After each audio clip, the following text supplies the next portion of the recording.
Welcome back, guys, or if you're new to my channel, this is Automotive Anonymous, and that's the 2025 Subaru Forester. But more specifically, this is the Touring Hybrid, so it's the apex or the highest trim level of the Forester that you can currently buy. And this one is in one of my favorite Subaru colors for this year, named Daybreak Blue Pearl. There really is a lot of pearl flake in the paint, and you can really detect it on a sunny day like today. But while this is one of the newest compact crossover generations and newest hybrids on the market today, it's not perfect. So today I get to share the good, the bad, and the ugly of the Forester Touring Hybrid to help you guys at home decide if this might be the right vehicle for you, or if you should look at its main competition like the Honda CR-V, like the Toyota RAV4, and the Mazda CX-50. So today you can expect to see a walk around, all the specs, initial driving impressions, 0 to 60 on GPS, and then my final thoughts, and huge thanks to the Twin Falls Subaru for letting me borrow this one for the day. I'll link them below if you're interested because they sell below MSRP, they ship all over the country, and with that said, let's dive right into this review. And thank you so much for deciding to watch car videos on YouTube today. But if you get anything out of this video, you like my style, or you like the Subaru Forester, please be so kind to consider liking my video. Basically, that lets me know to make more stuff like this. It helps the video get shared, and it'll help you as well by having YouTube choose to show you more stuff just like this. Thank you so much. If you're new to my channel, or Subaru, or the Subaru Forester in general, there's a lot of things that we need to cover. First of all, my wife and I actually own a Subaru Forester, a 2025, and we've owned it for over a year because the non-hybrids did first come out around June of last year. So we've owned ours since June. We've owned it for over a year. It's been a fantastic vehicle, and I have plenty of update videos on that if you are interested in the non-hybrid. But I've also been able to drive all of the hybrid trim levels now. Although this Touring did take me a few extra months to find, the other ones, the premium, the sport, and the limited hybrids, I found those a couple months ago, so those videos are out there as well. If you do want to know a few of the feature differences and a few of the look-alike differences and what you can expect on those other trim levels. But this one is exciting. This is the most expensive Subaru Forester that I have ever seen. It's about $45,000. But it wasn't always like that, and you don't have to buy the most expensive, the Apex 10 out of 10 highest trim level. If you want a base model, they do start at about $30,000 for a non-hybrid, literally base model. But if you want a hybrid, it does appear like there maybe has been about a $1,500 markup for the tariffs, because when I reviewed the earlier trim levels of this, like the hybrid premium just a couple months ago, that started at $35,000. But if you look at Subaru USA's website today, it starts at about $36,500. And if you really want the highest, the Apex, the Touring Hybrid like this, it does MSRP for around $43,000. After a few options, delivery, and then a discount by the Twin Falls Subaru, this is going to be closer to $44,000 or $45,000. So this is not a cheap Forester. Before that, you do get a vehicle that is still assembled in Japan, at least for the 2025 model year. You get a Boxer engine, a couple electric motors, and a Boxer eCVT, as well as a lot of fancy features on the interior that we're going to talk about in just a minute. And it's actually really windy out today, so if you would be so kind to consider commenting below, let me know what device you're listening to this video on and how the audio quality is. I'd love to know how my microphone is doing for you in canceling out those ambient noises. But the Forester is a pretty interesting vehicle. It's been out since the 1997 model year. It's in its 6th generation that came out for 2025, and where the 2025 model year has now been out for over a full calendar year. It's kind of interesting. I am really curious to see how the sales numbers on this vehicle do. Historically, they usually sell around 150,000 every single year. Meanwhile, the CR-V in the United States market sells about twice that at about 300,000. And the Toyotas, between the RAV4 Hybrid and the non-hybrid and the plug-in hybrid, they almost hit 500,000 for the 2024 model year. So it is going to be interesting between the 10 different trim levels of the Forester for 2025 and the fact that these are going to be available for longer than all the other competitors for the 2025 model year. I am curious to see if the Subaru Forester finally hits 200,000 sales, or if it doesn't. But one of my favorite reasons for purchasing the Forester for our own family's needs, and why I'm trying to put my money where my mouth is on this platform, is not because I'm a Subaru fanboy. In fact, back in the day I used to drive a lot of Toyotas, and I never thought that I would buy Subarus, but they have proven themselves to be almost unstoppable in the winter.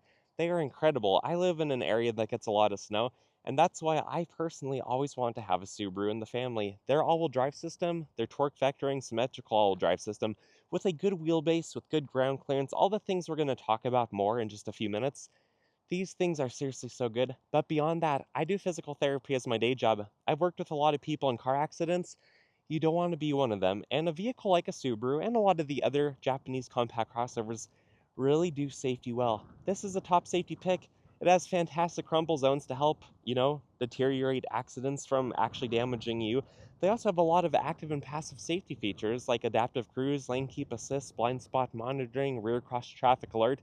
A lot of things to avoid those accidents, but again, the vehicle does crumple really well if it ever is in one. And that's awesome.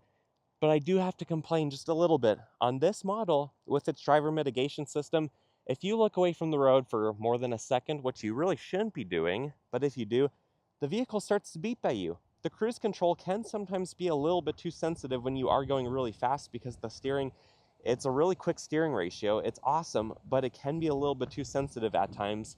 And when it kicks you out of the cruise control settings because you turn your head away and the driver mitigation system kicks in, it can sometimes almost feel a little bit dangerous. It almost feels like the safety settings sometimes might be a little bit much.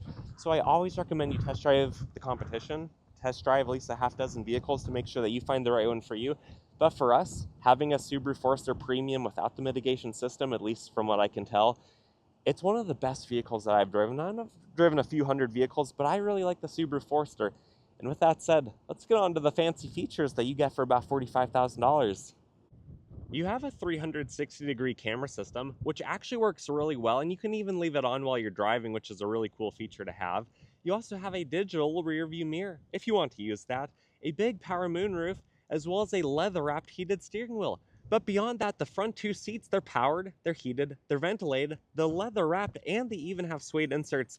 The driver's side even has memory adjustments. But you also have the Harman Kardon subwoofer and sound system and just a lot of other nice end features that you're going to see once we get into the interior of this vehicle. But there are a couple features that the Touring Hybrid and the other hybrids don't have that the other vehicles do in Subaru's Forester lineup. And a few things that I'm sad about is the fact that the roof rails on this one are not raised, they are the sporty lowered ones. So they look good, they're going to be a little bit more aerodynamic, but they're not quite as functional as the raised roof rails that you can more easily tie things onto.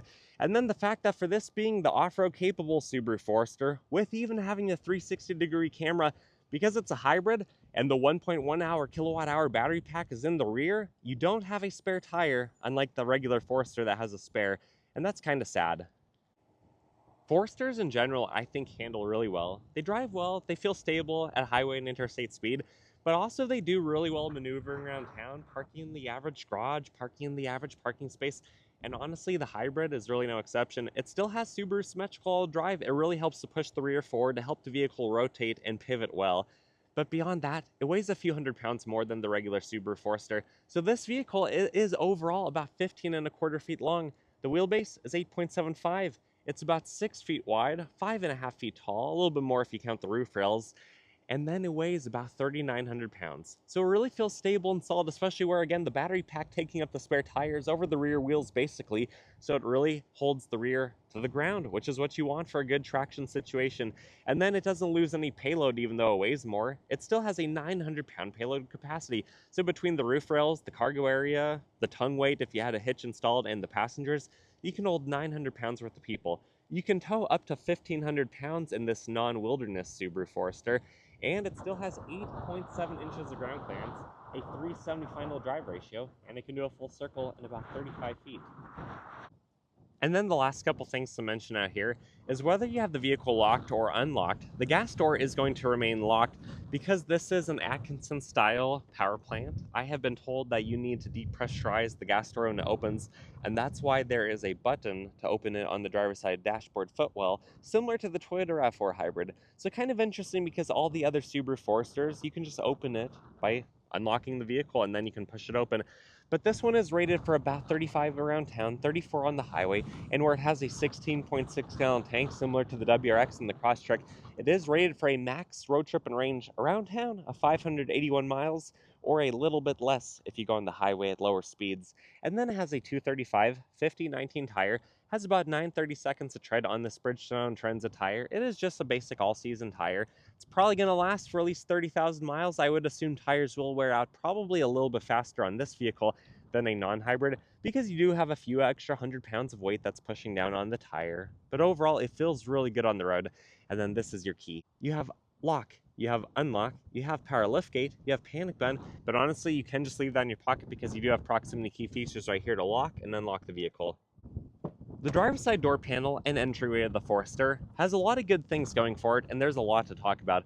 First of all, you'll notice that the door opens up really wide, so it should be pretty easy to get in and out of the vehicle, especially where the seat is pretty high off the ground. I'm 5'11", and I really don't have to drop down too much to get on that seat, but then when it's time to depart from the vehicle, it's high enough that I really don't have to work too hard to get out of it either. And then you'll notice that these windows are huge. The Subaru Forester, in my opinion, in my experience, is probably the compact crossover class-leading vehicle for visibility, especially due to the fact that it has the boxer engine. A lot of the mass of the block is lower, so the hood can slope down even only a couple inches. That couple of inches makes a lot of difference in visibility versus if the hood was up here and more parallel to the ground. So the Forester really wins in the visibility category. Part of the reason it is such a safe vehicle. But unfortunately, the top of the door panel still has the same cheap materials you find on the $30,000 base model, which I really can't knock it too much because those are easy to clean. They're going to hold up well. You don't want to have super fancy, nice materials that are more sensitive to sun, UV rays, and, degrading from your arm on it, your sweaty arm, and all the things that over time are going to make it look nasty, kind of like if it was Alcantara everywhere. So Subaru saved that, the suede Alcantara type of material, for in here, where you're not going to be brushing against it, where it's protected from the UV rays. And honestly, it's really soft, it's really nice. You even have some Hobby Lobby stitching. The armrest is kind of hard. I think it's going to soften up with time. But you have the memory seats around, or inside of this piano black trim piece. You also have the Harman Kardon speakers. You have the bottle holder, the snack pocket, and then just a small baby-sized Subaru on the door sill like all the other Foresters. The all-weather mats are installed on this one up front. You have all-weather pedals. You even have the rubberized dead pedal, hood release, knee airbag, fuse box. Here are the options that you have on this Forester Hybrid. It is kind of interesting that even the Touring has some blank buttons. I wonder why that is. Anyways, you have vents, lighting stock, paddle shifters for the 6 speeds of this eCVT, leather-wrapped heated wheel, as well as a leather-wrapped heated and ventilated power memory seat, and then the big panoramic moonroof up top. And then sitting inside here is pretty cool. We are going to fire it up. You'll notice the belt line of the vehicle is low. You have the basic heads-up display, little flashes for some of your safety features right there. You can really see right next to the side of the vehicle. Heck, I can even see the lane over. That is impressive for this type of vehicle. The horn, I like that there's this extension piece down here. It is high-pitched though, but thankfully it's loud. You can go through the digital display, and if you go through the info button, you can go through the bottom down there. And if you want to hold that button, you can go through the map, the navigation, and through some more safety features, which is pretty cool. Paddle shifters again for the 6 speeds of the CVT. The screen gets better every single year. Personally, I like the last generation more though for the screen, and I wish you had physical HVAC controls, but it's okay, you can live with it. This is your digital rear view mirror backup camera, kind of cool, very crisp and clear. And then this is your shifter. You can go into reverse.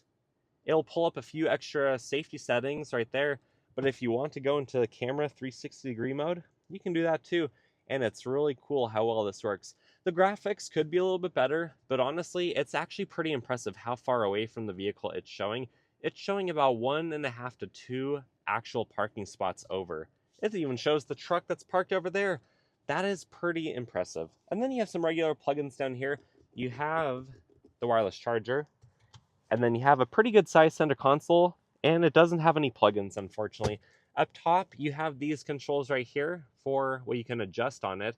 This Touring, though, does not seem to have the HomeLink system for your garage door openers, and that's unfortunate. You have the controls to slide the power moonroof, you have a sunglass holder, and then this has an extension piece right here, and it should have an LED. Yes, thankfully it does. Anyways, let's turn this off and we'll hop in the back. The back of the Subaru Forester is really impressive because just like the front, the windows are huge, the doors open up huge, and honestly, in our garage right now, we have a Forester and a RAV4 Hybrid, and the Forester is the better family vehicle, especially driving around town, having to get in and out often. But you do have to be watchful because the doors open so big that you don't hit a car next to you. So keep that in mind. Otherwise, this is the seat. It lays almost flat. You can easily get a mattress and car camp back here. I've even shown that in another video that you're welcome to find on my channel. But you'll notice that the nicer materials actually follow into the back. You have the suede, you have the Hobby Lobby stitching, and when you lift up this lightweight seat, you'll notice that it's actually really comfortable. You even have a strap down here to recline the seat several degrees, which is pretty cool. And then you have a vent right there for the battery pack that's hidden in the back. So try your best not to block that thing off if you can. But sitting back here at 5'11", I have that much room in front of my knees, about a hand worth, which is pretty impressive for a compact crossover. You have vents, you have heated seats, you have some plugins, you have all the fancy bits that you'd expect. You have armrests, cup holders, there's even piano black back here. I'm sure that's gonna get scratched up really fast, so you might just wanna leave the protective film on. And then 5'11", good headroom. I have the power moonroof right in front of me, and honestly, this is a nice experience. There's a lot of glass, and it doesn't feel too claustrophobic or too miserable back here, even though it is, kind of a black interior, and this doesn't have the brown leather. The back of the Forester Hybrid, I think, looks really good. And other than having the hybrid badge, you really can't tell that it's that much different than a non-hybrid. But there are a few different ways that you can access the back. You can either use the power liftgate button that's on the dashboard, or the button that shows to put your foot underneath the bumper and it's going to open up on its own. You can push the button underneath the Subaru emblem. You could break the glass in the case of an emergency, climb through the back seats, or just most simply use the remote. And it opens up pretty quickly. It looks like only one side is powered, though the other side is just there for support. And then back here, because it's the hybrid and you lose a little bit of storage underneath because you don't have the storage, you have the battery pack. It is rated for about 29 cubic feet of room and about 69 when the seats are down. But thankfully the seats do lay pretty flat and you have a lot of good cargo area back here. And then in general, it's just a really wide opening. You do have to lift items several feet off the ground to get them into the back, but then the bumper really isn't that long, so you really don't have to, twist and lift very far once you get the item up to drop it in. You have the subwoofer, you have the clips right here for your grocery bags. Those are actually really handy. We use those a lot when we take our Forester into town. And then you have the buttons to drop the seats, and as long as the front two seats aren't super far back, the seats will drop pretty conveniently, and I really like that. You also have the privacy shade. You can store the privacy shade underneath on the non-hybrids, but I don't think that this one has the storage for it. Let's find out. Yeah, I don't know that that's gonna fit from what I can see, because the vent goes right there from the battery pack, so probably not. But then you have a fixed flat kit right here, you have a little bit of a cubby right here, and then on the liftgate, you have a light that you can turn on, which is LED, and then you can lock and lower or just lower. You'll notice that you have the turn signals on the mirror, you have the light to light up the way, you have the 360-degree camera under there, and then you also have the blind spot monitoring little nub. So for being just a side mirror, there's a lot to it. And then you can open up the door. You also have proximity key features right there for the passenger side. They're not the fastest working in the class, but they do work pretty well. The door panel opens up nicely. Harman Kardon speakers advertised, baby-sized door sill. You have a few power options, but not the same as the driver's side.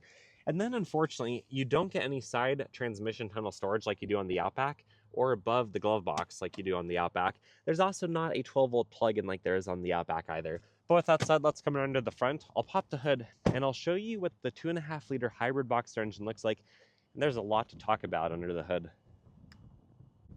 Under the hood is a direct injection Atkinson cycle 2.5-liter boxer engine. On its own, the engine is detuned. It only makes around 164 horsepower. And then it's paired with two electric motors. One of them is a traction motor for regen braking and all the regeneration type of electric stuff that it needs. The other one is the propulsion motor. That one peaks out at about 118 horsepower, 199 pound-feet of torque. So although the overall torque figure is not rated on this, like the overall horsepower figure is rated at 194, it is kind of interesting how those engines work together. Unfortunately, they don't peak out at the same time. One supplements the other, so you have a little bit more electric low-end torque off the line, but then the electric motor quickly fades out as the gas power engine starts to rev up and build horsepower at its higher RPM. And then it is connected to a 6-speed simulated eCVT, which to my understanding is not the same 6-speed eCVT that the Toyota RAV4 Hybrid has. It's often assumed that this is the exact same engine, and I don't think it is for a variety of reasons. From what I have heard, this transmission is actually built by a company named Blue Nexus, but also we have to think about the engine layout. The RAV4 Hybrid and the CX-50 Hybrid that uses the same powertrain, that's a front-wheel drive configuration. The serpentine belt equivalent would have been on the side, which those cars don't have a serpentine belt, how those hybrids work, but it is a transversely mounted engine. This is a longitudinally mounted engine. So the front of the engine is right here, the back of the engine is over there. So it has a completely different connection to the CVT. But then you also have to remember that this still has a torque vectoring drive shaft, all-wheel drive system. So this thing has to connect to a drive shaft. The hybrid RAV4 and Mazda CX-50, they don't have a drive shaft if it is the hybrid. So that's where the power stops, and it's only a front-wheel drive unit versus this being an all-wheel drive unit. So while a lot of the technology might be similar and sort of shared, I don't think that this transmission is the same as those, which it often gets referred to online.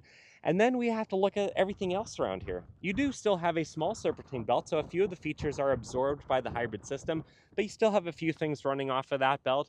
And then you have all the reservoirs, everything else on the periphery, the battery, the fuse box, all of your filters. You even have a top mount oil filter still, an oil dipstick, and everything else that you need. So there's a little bit more complexity to this powertrain, but because it's only a 2.5-liter boxer engine and the block is at the bottom of all of this, the battery components and the reservoirs and everything else mechanical up top, there still is a lot of room to work on it, and there's a lot that you can do under the hood. But honestly, this should be a very reliable power plant, and I would imagine this is going to last a very long time. So with that said, let's drop the hood and take it for a drive. Initial driving impressions of the 2025 Forester Hybrid. Let's get up to speed. At elevation, I do notice a little bit more low-end punch at low speeds, like 0 to 20, compared to our very own 25 Forester Premium. But once you're up to speed, say 50 miles an hour, you're getting up to passing speeds, it really doesn't feel a whole lot more punchy compared to a regular Forester. Maybe a tiny bit more responsive because of the electric motor, but it doesn't really feel like it pulls faster, and it's certainly a lot slower than the CR-V Hybrid and the RAV4 Hybrid, which on GPS in a little bit, you'll see that this is about 1.5 seconds slower in my area than those vehicles. But overall, it drives like a Forester. You have crazy good visibility. The windows are huge. The side mirrors are awesome. You even have the digital display for the rear view mirror on this one. But even if you don't use it, you still have good visibility everywhere you look. The brakes, there's just a tiny bit of dead squish before it starts to engage, and then they can engage stronger and stronger the more you push, but it never really bites like it's going to startle you or like it's going to jump the vehicle and, you know, change the G-force of the vehicle too much. It feels linear, feels nice. Handles pretty good, better than a regular Forester because it does have a few hundred extra pounds of weight, especially the battery pack over the rear wheels. You really feel planted and stable. It changes directions nicely. You can't really feel anything through the wheel because it's all electronically controlled, but it does engage pretty quickly, which sometimes that can be a problem if you're going 80 miles an hour and you have the adaptive lane keep assist on. It sometimes can almost feel a little bit too sensitive at speed. I do wish it was more of an adaptive feeling system for how intense it turns, but overall it is a pretty nice vehicle. Let's see how it handles a bump that's coming up pretty soon. And I do have to say that the speakers on this are certainly better than ours, but they're not crazy good. They're not amazing. They're not the best thing I've ever heard. They're just noticeably better, but if the price premium, you know, is more than $500, $600, $700 just for the speaker component, I don't know that I personally would go for that. Yeah, and the bump was somewhere back there, but I didn't feel it because this is such a good, smooth riding vehicle. The suspension is awesome. Even the all-season tires that this comes on are really smooth, really comfortable, and it's very comfortable. I've driven a couple hours worth, a couple hundred miles at a time in our Forester. I haven't taken it on as long a road trip as I did with our old Outback Wilderness. But in my opinion, these are very comfortable seats. But I do have to say, after having the ventilated feature on for about 25 minutes at this point, I can hear it blowing air, but it doesn't feel a whole lot cooler than the seats probably otherwise would be. If I just had the HVAC on AC set instead, I would feel a lot more coolness than just from the seats. So I don't want to call them a gimmick, but they don't work as well as probably some more expensive vehicles. But honestly, the compact crossover at this class, none of the seats other than maybe the Mazda seats in my experience have actually worked super well. So with that said, let's get to the private road and we'll do a 0 to 60. 0 to 60 in the 2025 Forester Hybrid Touring. Keep in mind, density altitude is 5,500 feet, so the gas portion of this power plant is down on power up to about 20%. We'll do a little bit of a brake rev and we'll see what this thing can do in sport mode with traction off. Really good right off the line.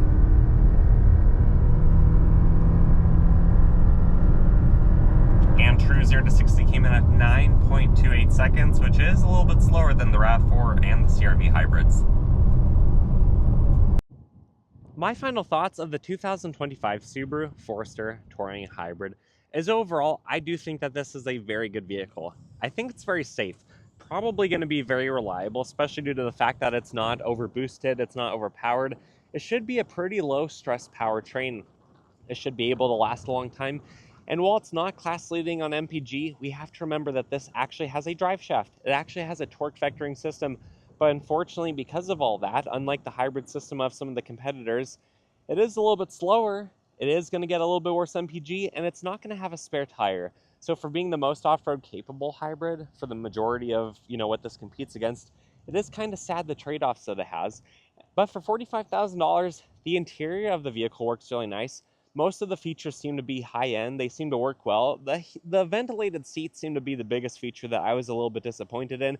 At least on this model, at least with the software that it has, it just didn't seem like they were really getting me cold. The AC would have done a much nicer job. But having the hybrid will make this a better car camping vehicle. It'll offer a lot that the other one doesn't. You have a little bit more low in torque. So especially if you are at a lot of altitude like I am, this does feel a little bit faster. But $45,000 for a vehicle that in my area truly can't do under a 9-second 0 to 60, that is kind of sad. The CR-V and the RAV4 hybrids, those are in the mid-upper 7s. They are noticeably quicker. They have a lot more passing power. But there are trade-offs to every vehicle. There's not the perfect vehicle, and honestly, the Forester is pretty nice. In our situation where we own a Forester Premium, it doesn't make financial sense to trade it in for a hybrid. You're going to get a little bit better MPG, but the depreciation, the trade-in cost, the price premium difference, it makes zero sense for us to trade it in. But if you have not already purchased a Forester and you are considering the hybrid, this might make sense to you, especially if you do a lot of driving or a lot of around town driving and you don't need the spare tire and you just want to have a little bit more power, a little bit better MPG. This is going to do a good job, but don't think that this is a realistically faster vehicle than the non-hybrid. It's just interesting how it works. It's interesting how, it all has come about. But having the 360-degree camera, having the digital instrument cluster, some of those features that you might be hesitant about, they actually work really well. They're actually pretty fun and refreshing to drive, especially for a Subaru. Of course, I'm not the biggest fan of the 11.6-inch screen, but overall, this seems like a very easy vehicle to live with. But anyways, guys, I'm just rambling on. These are my thoughts. These are my opinions. What are yours? Please comment below. I love connecting with you guys down there and hearing your thoughts and collaborating on ideas and learning new things and all of that. And if you got anything out of this video, please consider giving it a like, comment those thoughts, subscribe, and check out the Twin Falls Subaru. They are seriously the coolest Subaru dealership that I have ever experienced. And with that said, I wish you guys the best. Hope you take care. And until next time, see ya.